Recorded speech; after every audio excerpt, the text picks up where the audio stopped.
দানা নিয়ে এক ইহুদি নবীর কাছে গয়, বলে তোমায় নবী মেনে নেব এই দানাতে যদি একদিনে গাছ হয়, তোমায় নবী মেনে নেব এই দানাতে যদি একদিনে গাছ হয়। সেই দানা নিয়ে নবী আমার, সেই দানা নিয়ে নবী আমার মাটিতে পুঁতে হাসে,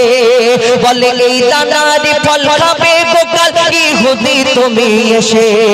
এই দানার ফল খাবে গোকাল ইহুদি তুমি এসে।